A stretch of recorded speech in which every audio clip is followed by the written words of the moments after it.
Hi, AVID leaders. Thank you so much for joining me last Thursday at that AVID professional development workshop. If you were unable to attend, you will hopefully benefit from the learning that your peers received.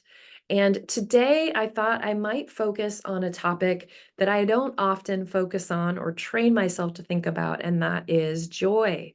I was reminded of this amazing book called Onward by Elena Aguilar by a friend, Rachel Diane Brock, who is very brilliant and very reflective.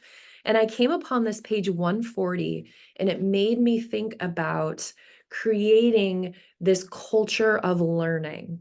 So she talks specifically again about joy. She says, pause right now.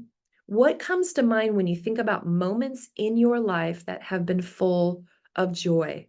Were they moments of connection, of intimacy, playfulness, silliness, integrity, and appreciation? What images come to mind when you think about joy, and how do you express joy? Sometimes when I'm asked that question, I go to these big momentous occasions in my life, this handful of times during significant moments or transitions or time with family. Um, and instead, she talks about training you to think about the moments of joy that you experience throughout the day. She said, what if we experience joy more often at school? What might be possible? Might it be possible to have little moments of joy every day? I imagine that Dr. Yemi Stembridge, if you've done a culturally responsive education residency, talks about these snapshots of engagement.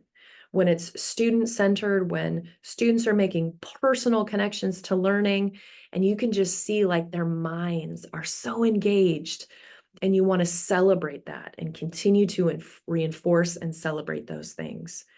Um, she says, try this right now, and she challenges the reader, which I did myself, to recall when I felt real joy and imagine that experience vividly. And what did your body feel like? You most likely have many micro moments of joy every day, tiny fleeting moments of connection, satisfaction, fulfillment, and contentment at school, but you probably don't notice many of them. Our brains are kind of wired to have this negativity bias.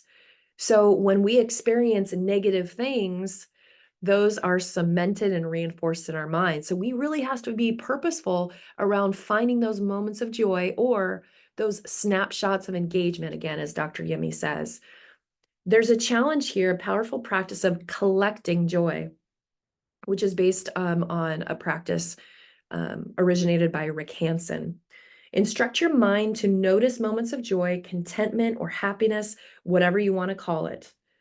Two, when your mind calls out, it's here, one of those joy moments, pause and savor it. How often do we pause and savor? Using your senses to take in that experience. Three, let your awareness of the moment sink in. Perhaps imagine a treasure chest in your heart in which you store these memories. That's such a cool way to think about these moments of learning and vulnerability where kids feel like their assets and their strengths are directly connected to what's happening in a classroom, and you're rejoicing and you're finding that joy together. So AVID gives us some strategies, some support, some structure around how to get students to get to that place of joy. And then it's our job to identify when those snapshots of engagement or joy happen, and what did we do purposefully to create those moments.